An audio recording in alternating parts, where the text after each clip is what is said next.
الحمد لله رب العالمين، والصلاة والسلام على سيد الأنبياء والمرسلين وعلى آله وأصحابه أجمعين ومن تبعهم بإحسان إلى يوم الدين. أما بعد،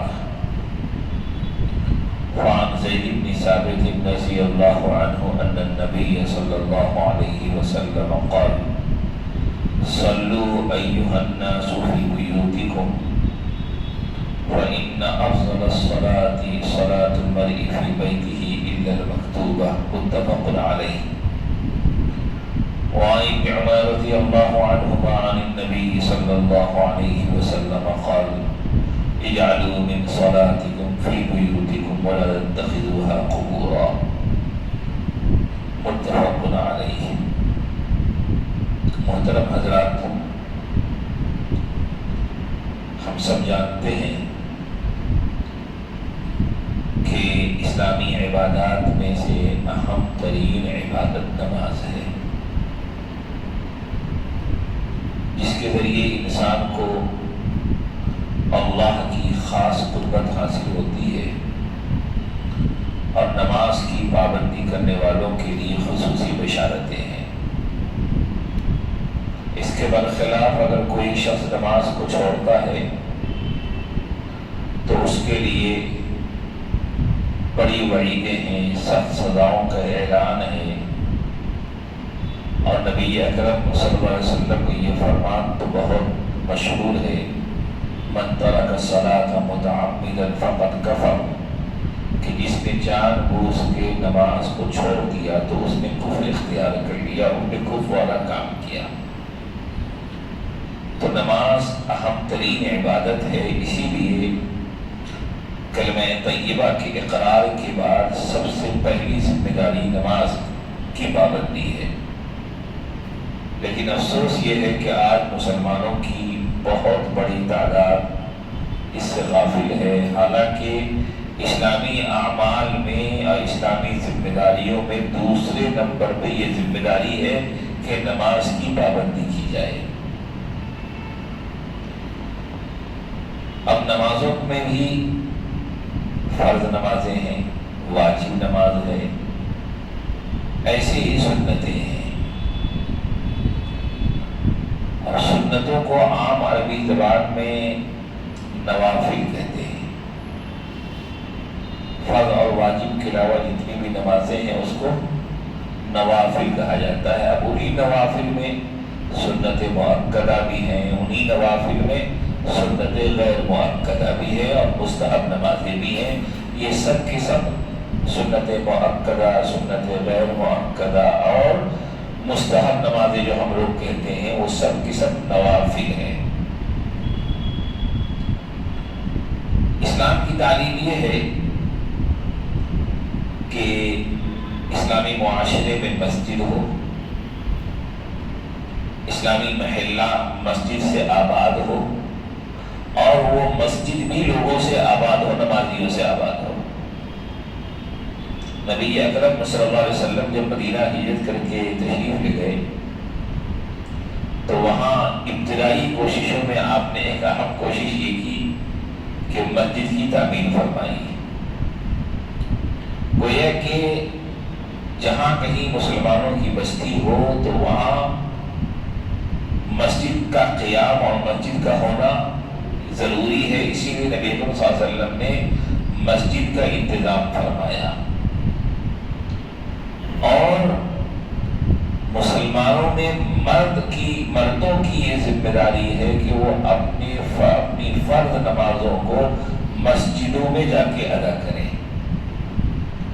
فرض نمازوں کو مسجد میں جا کر باجماعت ادا کرنا یہ واجب ہے۔ اور احادیث میں، متعدد احادیث میں فضیلت بھی بیان کی گئی ہے کہ جو نماز اکیلے پڑھی جائے اس کے مقابلے میں جماعت کی نماز اور مسجد کی نماز کا ثواب زیادہ ہے۔ متعدد روایتوں میں الگ الگ فضیلتیں ہیں، مشہور یہ ہے کہ 27 گنا زیادہ ہو جاتا ہے ثواب۔ تو اگر کوئی عذر نہ ہو، مسجد مسجد میں حاضری پر قدرت ہو تب تو فرض نمازوں کو زیادہ ثواب لینے کے لیے اور نماز کو مسجد میں ادا کرنا جو واجب ہے اس واجب کی ادائیگی کے لیے فرض نمازوں کو تو مسجد میں جا کے ادا کرنا ہے، لیکن اس کے علاوہ جو نوافل ہیں چاہے وہ سنت مؤکدہ ہوں یا سنت غیر مؤکدہ ہوں یا عام مستحب نمازیں ہیں تو ان کی تو کوئی لیمٹ نہیں ہے، اب رات بھر نماز پڑھیے۔ ان کے بارے میں شریعت کی پسند یہ ہے کہ نوافل سے گھروں کو آباد کیا جائے، گھروں میں بھی نمازوں کا اہتمام کیا جائے، تو فرائض مسجد میں ادا ہوں، سنتیں بھی مسجد میں پڑھ سکتے ہیں، ایسا نہیں ممانعت نہیں ہے، لیکن پسندیدہ یہ ہے کہ گھروں کو نماز سے ویران نہ کیا جائے بلکہ گھروں میں بھی نمازوں کا اہتمام ہو اور جو نفل نمازیں ہیں ان کو گھروں میں پڑھا جائے۔ یہاں جو روایت ہے حضرت زید بن ثابت رضی اللہ عنہ فرماتے ہیں کہ نبی اکرم صلی اللہ علیہ وسلم نے ارشاد فرمایا کہ لوگوں گھروں میں نماز ادا کرو، اس کا تعلق اس سے نوافل سے، گھروں میں نماز ادا کرو،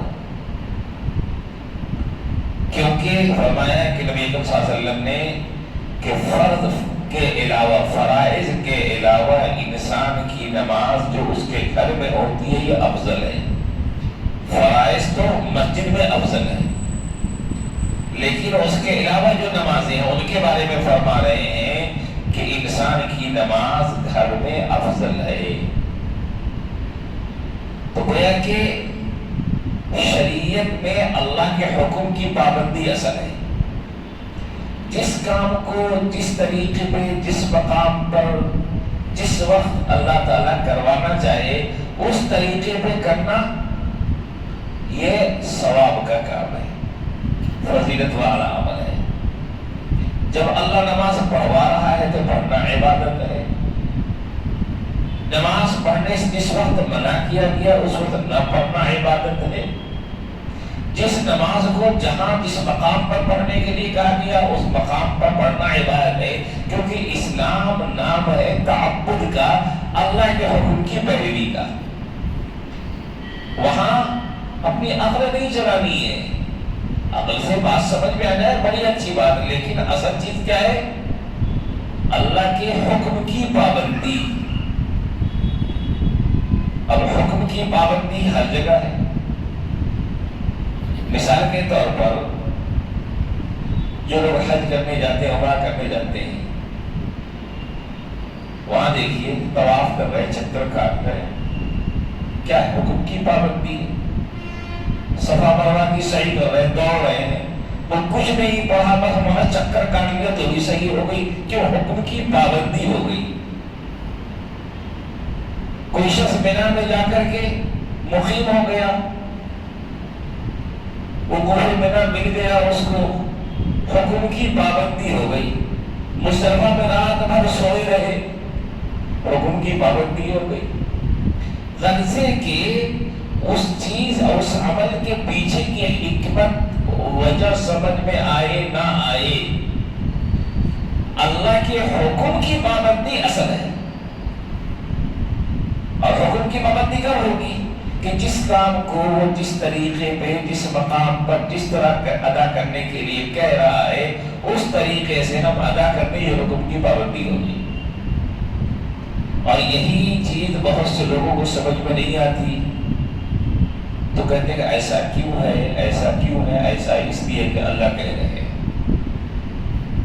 ایسا کیوں ہے؟ اس لیے کہ اللہ کہہ رہے، اللہ کا کہنا بھی اس حکم کی دلیل ہے۔ حضرت علی رضی اللہ تعالیٰ عنہ کا ایک فرمان ہے، اس کو سمجھنے کے لیے ایک بات سمجھیے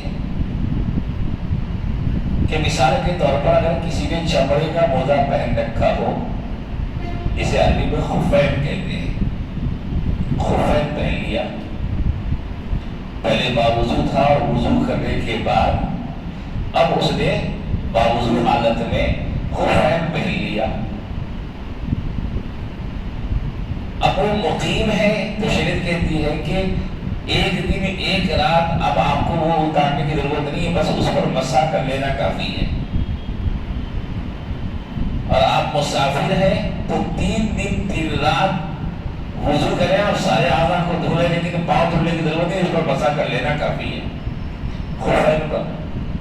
لیکن آج کل کے جو موزے ہوتے ہیں، جو کپڑے ڈائلول کے موزے ہوتے ہیں، اس کا وہ حکم نہیں ہے، یہ حکم صرف خفین کا ہے. تو اب مسح کرنا ہے تو کہاں کرنا ہے؟ اس کے اوپری حصے پہ ہاتھ پھیر دینا ہے، ہو گیا مسح. حضرت علی رضی اللہ تعالیٰ عنہ فرماتے ہیں کہ دین کا تعلق اگر عقل و رائے پر ہوتا، دین کی بنیاد عقل و رائے پر ہوتی، تو پھر نیچے کے حصے کا مسح کرایا جاتا، اوپر کا نہیں. کیونکہ چلنے میں ادھر ادھر جانے میں نچلا حصہ مختلف جگہوں پہ سے لگ رہا ہے. نیچے کے حصے کا مسح نہیں، خفین کے جو پاؤں کا نچلا حصہ ہوتا ہے اس کا مسح کرایا تو چلو کوئی گندگی ہے، کوئی مٹی ہے، کوئی دھول ہے، وہ صاف ہو جائے گا. وہاں وہ نہ کرا کر کے اوپر کروا رہے ہیں، گویا کہ دین کا تعلق عقل و رائے پر نہیں، اللہ کے حکم پر ہے. اللہ نے کہا کہ اس کام کو کرے تو آپ کو اللہ کے حکم کی پیروی کرنی ہے. ہاں اس کی حکمت سمجھ میں آ جائے بہت اچھی بات ہے. اور اس پر بھی علماء نے کام کیا ہے. حضرت شاہ ولی اللہ محدث دہلوی رحمۃ اللہ علیہ کی کتاب ہے حجت اللہ البالغہ، اور اس کی اردو شرح لکھی ہے، اس کا اردو میں ترجمہ کیا ہے ہمارے استاد محترم حضرت مولانا مفتی سعید صاحب پالنپوری رحمۃ اللہ واسعہ کے نام سے. اس میں انہوں نے آسان شریعت کو بیان کیا ہے، شریعت کے احکام کی حکمتوں کو بیان کیا ہے. اس کو پڑھیے، حکمتیں ملیں گی آپ کو. اور حضرت تھانوی رحمۃ اللہ علیہ کی کتاب ہے احکام اسلام عقل کی نظر میں، اس میں بہت سے احکام شریعت کی حکمت کیا ہے، اس کے پیچھے کیا مقصد ہے، اس کو بیان کیا گیا. لیکن مقصد سمجھ میں آئے نہ آئے، اصل چیز ہے اتباع، اللہ کے حکم کی پیروی.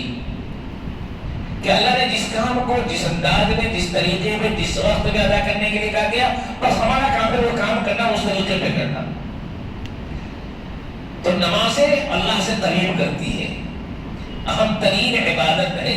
اب شریعت کیا کہہ رہی ہے؟ فرائض کو مسجد میں ہی پڑھنا ہے، اللہ کی نور ہو ان کی صورت میں. جیسے مثلا شدید بارش ہو رہی ہے، گنجائش بیمار ہے، نہیں جا سکتے مسجد کو، گنجائش ہے. لیکن اگر کوئی عذر نہ ہو، واقعی عذر نہ ہو، تو مسجد میں جا کے نماز ادا کرنی ہے، فرض نمازیں. اب رہی بات نوافل کی تو اسے ہم مسجد میں بھی پڑھ سکتے ہیں، لیکن پسندیدہ کیا کہ اسے گھروں پہ ادا کرنے کا اہتمام کیا جائے. فرمایا نبی اکرم صلی اللہ علیہ وسلم نے، عبداللہ عمر رضی اللہ تعالیٰ عنہ فرماتے ہیں کہ رسول اللہ صلی اللہ علیہ وسلم نے فرمایا اجعلوا من صلاتکم فی بیوتکم، کہ اپنی کچھ نمازیں گھروں میں بھی پڑھا کرو، کچھ نمازیں گھروں میں بھی پڑھا کرو. اب جیسے کچھ نمازیں پڑھنے کی، جیسے مثال رات کی کچھ حصے میں نمازیں پڑھ رہے ہیں، کچھ نمازیں پڑھ لیا، دن کے وقت میں کچھ نمازیں گھر میں پڑھ لیا، نفلی نمازیں، اشراق کی نماز ہے، عشاء کی نماز ہے، یا عام دیگر نوافل ہیں، تو کچھ نمازیں گھروں میں بھی پڑھا کرو. وَلَا تَتَّخِذُوهَا قُبُورًا، اس گھر کو قبرستان نہ بناؤ، اس گھر کو قبرستان نہ بناؤ. آج کل ہمارے اکثر حال کیا ہے؟ قبرستان، فلمستان. ہم لوگوں کے گھر کا حال قبرستان، فلمستان. عبادات، اذکار، تلاوت سے تو گھر خالی ہے. گھر سے آواز آتی تو کس چیز کی؟ گانے کی آواز آئے گی، میوزک کی آواز آئے گی، ٹی وی چلنے کی آواز آئے گی، اور جب یہی سب ہوگا تو پھر لڑنے جھگڑنے کی آواز آئے گی. یہی سب ہو رہا ہے نا، تو اسی لیے لڑنے جھگڑنے کی بھی آواز آتی ہے. کیوں؟ اس لیے کہ جہاں اللہ کی رحمت کا سایہ نہیں ہوگا تو وہاں کچھ نہ کچھ تو گڑبڑ والا معاملہ ہوگا ہی. اللہ کی رحمت ہوگی تو اس کے اثرات ظاہر ہوں گے، گھر رحمتوں سے خالی ہوگا تو اس کے اثرات اپنے ظاہر ہوں گے. مثال میں سردی کا موسم آتا ہے تو سردی رہتی ہے، اور ابھی گرمی کا موسم ہے تو گرمی لگ رہی ہے. ہر چیز کا ایک اثر ہوتا ہے. اگر گھر کو نورانیت سے آباد کرتے تو طبیعت میں بھی نورانیت رہتی، مزاج میں بھی نورانیت رہتی، فکر میں بھی نورانیت رہتی. لیکن چونکہ ہم نے نورانیت سے گھروں کو آباد نہیں کیا تو طبیعت میں چڑچڑاپن ہو جاتا. کیوں؟ گناہوں کی تاثیر میں گرمی ہے. گناہوں کی تاثیر میں گرمی ہے تو وہ گناہوں کی وجہ سے گھر کے تمام لوگوں کے مزاج میں ہو گئی گرمی. وہ بھی گرم ہے، وہ بھی گرم ہے، اس کے مزاج میں بھی گرمی، اس کے مزاج میں ذرا سا اس نے کچھ کہا بس اس کی بات اس کو بری لگی، ان کی بات ان کو بری لگی، ان کی بات ان کو بری لگی، تو لڑنے جھگڑنے کی آواز نہیں آئے گی. تو جہاں آگ جل رہی ہو وہاں سے گرمی نہیں آئے گی تو کیا ٹھنڈک آئے گی؟ وہی ہے ہمارے گھروں کا. تو فرمایا کہ اپنے گھروں میں کچھ نمازیں پڑھا کرو، اسے قبرستان نہ بناؤ. اور فرمایا حضرت جابر بن عبداللہ رضی اللہ عنہ فرماتے ہیں کہ رسول اللہ صلی اللہ علیہ وسلم نے فرمایا اذا قضى احدكم صلاته في مسجده، کہ جب تم میں کا کوئی شخص اپنی نماز اپنی مسجد میں پڑھ چکا ہو. اچانک ایک بات یاد آ گئی. حضرت جابر کیا کہہ رہے ہیں؟ اپنی نماز اپنی مسجد میں پڑھ چکا ہو. حضرت جابر بن عبداللہ رضی اللہ تعالیٰ عنہ کا گھر جہاں پہ تھا وہ پورا گھر اب اس جگہ پہ مسجد تعمیر ہو چکی ہے. حضرت جابر بن عبداللہ رضی اللہ تعالیٰ کا گھر جہاں پہ تھا اس پورے حصے پر بالکل پرانے شہر جیسی آبادی ہے، وہاں پہ باریک گلی سب کچھ، اور اس حصے پہ مسجد تعمیر ہو چکی ہے. خیر، تو وہ فرما رہے ہیں کہ جب تم میں کا کوئی شخص اپنی نماز اپنی مسجد میں پوری کر چکا ہو تو اسے چاہیے کہ اپنے گھر کے لیے بھی نماز کا کچھ حصہ بنائے. اپنے گھر کے لیے بھی نماز کا کچھ حصہ بنائے. جیسے مثال کے طور پر یہاں سے گیا، فرض پڑھ لیا، جا کر کے سنتوں کو گھر میں پڑھ لیا، یا اگر سنتیں بھی یہاں پڑھ لیا تو گھر میں جانے کے بعد مزید 1-2 رکعتیں نفل پڑھ لیا اگر پڑھنے کا موقع ہو، گنجائش ہو. یعنی کچھ نہ کچھ نمازیں گھروں میں بھی ادا ہوئی. کیوں بھائی؟ جو بات میں نے ابھی اس سے پہلے کہی تھی ہو جا. کیا کہہ رہے ہیں کہ گھر میں بھی کچھ نماز پڑھو. وَإِنَّ اللَّهَ جَاعِلٌ فِي بَيْتِهِ مِنْ صَلَاتِهِ خَيْرًا، کہ اللہ اس کے گھر میں اس کی نماز کی وجہ سے خیر کو پیدا فرما دیتے ہیں. گھر میں وہ نماز پڑھ رہا ہے تو اس کی وجہ سے کیا کر فی بیتہ من صلاتہ خیرا، کہ اس کے گھر میں نماز پڑھنے کی وجہ سے اللہ تعالی اس کے گھر میں خیر کو رکھ دیتے ہیں. بتائیے، وعدہ ہو رہا ہے یہاں پہ کہ نماز پڑھو گے، گھر کو آباد کرو گے نمازوں سے تو اللہ اس گھر میں خیر کو رکھیں گے. اور آج ہم خیر کی تلاش کر رہے ہیں لیکن خیر کو لانے والے اسباب اختیار نہیں کر رہے ہیں. خیر کو لانے والے اسباب اختیار نہیں کر رہے. آپ بتائیے، دنیا میں ہم کو جو مقصد حاصل کرنا ہوتا ہے تو اس کے اسباب کو اختیار کرتے ہیں.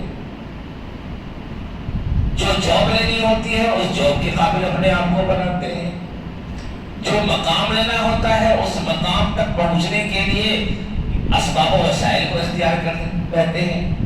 تو ہمیں اللہ سے خیر چاہیے، رحمتیں چاہیے کہ ہمارے گھر میں اللہ کی طرف سے خیر کو رکھا جائے گا. تو خیر ایک ایسی جامع ترین نعمت ہے کہ اس کے آتے ہی گھر کے سارے پہلو سارے حالات خود بخود اچھے ہو جائیں گے. کیونکہ جس گھر میں اللہ نے خیر رکھ دیا، جہاں خیر ہے وہاں زحمت نہیں، جہاں خیر ہے وہاں بیماری نہیں، جہاں خیر ہے وہاں لڑائی جھگڑے نہیں، جہاں خیر ہے وہاں ٹینشن نہیں، جہاں خیر ہے وہاں کسی قسم کی کوئی زحمت نہیں، چونکہ خیر ہے. حدیث کہہ رہی ہے کہ نمازیں کچھ نہ کچھ گھروں میں پڑھا کرو، اس کی وجہ سے اللہ تمہارے گھروں میں خیر کو رکھیں گے، خیر کو رکھیں گے. اسباب خیر کو اختیار کریں گے اللہ خیر دیں گے، تو خیر کی وجہ سے جو چیزیں خیر سے ہٹنے والی ہیں خود بخود ہٹ جائیں گی، کیونکہ خیر رحمت کے ساتھ دوسری چیزیں ایک جگہ جمع نہیں ہو سکتی ہیں۔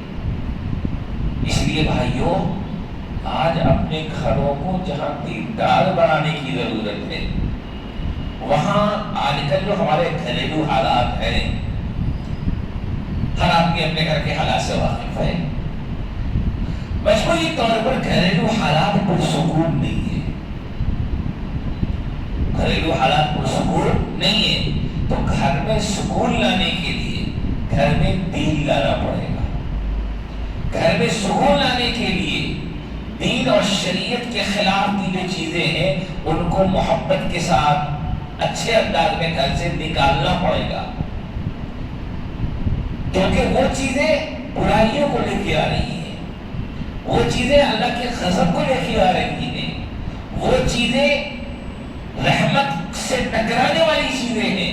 ایسی چیزیں جب تک ہمارے گھروں میں بھری رہیں گی اور اسباب رحمت کو ہم اختیار نہیں کریں گے، ہمیں خیر اور خیر کے اثرات نہیں دکھیں گے۔ بے شمار آج کل معاشرتی برائیوں کی بنیاد ہمارا گھریلو نظام ہے، جیسے گھریلو نظام بے وقت سونا، بے وقت جگنا، اس کی وجہ سے بھی گھر میں رحمت و برکت کا فقدان ہے۔ گھروں میں اسباب لہو و لعب کے سامان کی کثرت، کیونکہ یہ چیزیں جتنی ہوں گی اتنا ہی انسان کا دماغ ادھر سے ڈائیورٹ ہوگا دوسری طرف۔ اور آج بڑی تعداد میں سب لوگ ایسی چیزوں میں لگ گئے ہیں، سب جانتا ہے کہ اسلام حاصل کچھ نہیں، لیکن تفریح کے نام پر، مختلف ناموں پر آج ہمارے گھروں میں اتنی بری چیزیں اور برائی کی طرف مائل کرنے والی چیزیں آ گئی ہیں کہ ہمارے گھر سے دین اور دین کی چیزیں رخصت ہو گئی ہیں۔ ایک بس کوئی قرآن بھی پڑھتا ہے تو گھر میں شاید ایک آدھ آدمی قرآن پڑھنے والا ہو، گھروں میں جتنی خواتین ہوتی ہیں اس میں سے اکثر نمازی نہیں ہوتی، کوئی نماز ہے، کوئی نماز پڑھ بھی رہی تو نہیں بھی پڑھ رہی ہے۔ بڑی تعداد مسجدوں میں، کئی مسلمانوں کے محلوں میں آپ جا کے دیکھ لیجیے، مسلمانوں میں 2-2.5% کے قریب بھی مسلمان نمازی نہیں ہے۔ تو یہ حالات ہی ہیں جس کی وجہ سے امت پر طرح طرح کے مسائل ہیں۔ ہم میں ہر آدمی اپنے گھر کو، اپنے آپ کو، اپنے ماتحتوں کو دیندار بنانے کی کوشش کرے گا اور ان کو مسجد سے جوڑنے کی کوشش کرے گا اور اپنے گھر میں نماز کو زندہ کرنے کی کوشش کرے گا، تو جا کر کے اچھے اثرات مرتب ہوں گے۔ ورنہ اگر یہی کیفیت رہی تو پھر اللہ کی رحمت سے دوری بڑھتی جائے گی، اور جتنی اللہ کی رحمت سے دوری بڑھے گی اتنا ہی گھر برا، بے سکون اور زحمت کا اڈا ہوگا۔ اس لیے بھائیوں، نبی صلی اللہ علیہ وسلم کی تعلیم یہ ہے کہ کچھ نہ کچھ نمازیں گھروں میں ہونی چاہیے، اور نوافل کے لیے مقرر جو ممنوع اوقات ہیں ان ممنوع اوقات کے علاوہ آپ کبھی بھی نمازیں پڑھ سکتے ہیں، اس کے لیے کوئی پابندی نہیں ہے۔ جیسے مثال کے طور پر رات کے میں آپ سوئے، آنکھ کھل گئی تو وضو کیجیے، 2 رکعت نماز پڑھ لیجیے، تہجد کا ثواب مل جائے گا آپ کو، اور آپ کے گھر میں خیر کو لانے والا کام آپ نے کر لیا۔ تو شریعت بہت آسان ہے، بشرطے کہ انسان اس کو اپنانے کی کوشش کرے۔ تو یہاں فرما رہے ہیں کہ دیکھو نبی صلی اللہ علیہ وسلم کی جب تم میں کا کوئی شخص اپنی نماز اپنی مسجد میں پڑھ چکا ہو تو اسے چاہیے کہ اپنی نماز کا کچھ حصہ اپنے گھر کے لیے بھی مقرر کرے، کیونکہ اس کی نماز کی وجہ سے اللہ تعالی اس کے گھر میں خیر کو رکھیں گے۔ اسی طریقے سے ہمارے گھروں میں قرآن کریم کی تلاوت کا خاص اہتمام ہونا چاہیے۔ آج کل ہمارے گھروں میں جو برائیاں ہیں ان میں سے ایک اہم ترین برائی یہ ہے کہ ہمارے گھروں میں قرآن کریم کی تلاوت کا مزاج نہیں رہا۔ رمضان میں تو قرآن کریم کی خوب تلاوت ہوتی ہے، لیکن رمضان میں قرآن کریم کو جب رکھ دیا جاتا ہے تو اکثر گھروں کا حال یہ ہے کہ قرآن کریم کے اوپر ڈسٹ جمع ہوا ہوتا ہے تو اسے ہاتھ لگانے والا نہیں ہوتا۔ ذرا کیا ہوتا بہت سی خواتین معمر خواتین کیا کرتی، وہ بند سورہ نکال کے فلاں فلاں فلاں فلاں صورتیں پڑھ لیتی۔ بلکہ ایک بزرگ نے یہ بات فرمائی کہ لوگ قرآن کریم بھی پڑھ رہے ہیں تو اللہ کی رضا کے بجائے اپنے خاص وظیفے کو، اپنے خاص مقصد کے لیے وظیفے کے طور پہ پڑھ رہے ہیں۔ اگر قرآن کریم کو اللہ کی رضا کے لیے بھی مستقل پابندی سے تھوڑا تھوڑا ہی صحیح پڑھنے کا معمول رکھو۔ ہاں، منتخب صورتیں جو یومیہ پڑھی جاتی ہیں ان کی بھی فضیلت ہے، ان کا بھی اہتمام کرنا چاہیے، لیکن اسی معمول میں روزانہ قرآن کریم کو ترتیب وار تھوڑا ہی صحیح اس کو بھی گھر میں پابندی سے پڑھنے کا ماحول رکھنا چاہیے۔ ایسے ہی اکابرین فرماتے ہیں کہ گھروں میں سب مل جل کر تسبیحات کا بھی اہتمام کرنا چاہیے۔ یہ وہ چیزیں ہیں کہ اس سے گھر میں انوارات کا نزول ہوتا ہے، رحمتوں کا نزول ہوتا ہے۔ یہ سب چیزیں ایک ساتھ نہیں آئیں گی، لیکن رفتہ رفتہ کوشش کریں گے تو گھر میں ان چیزوں کا ماحول بنا سکتے ہیں، اور یہ ہم سب کی ذمہ داری ہے۔ اللہ سے دعا ہے کہ اللہ تعالی ہم تمام لوگوں کو اپنے گھروں کو اور آباد کرنے کی توفیق عطا فرمائے، اور خوب سے خوب نماز پڑھنے اور عبادات کرنے اور تلاوت کرنے والا ہم سب کو بنائے۔ وآخر دعوانا الحمدللہ رب العالمین۔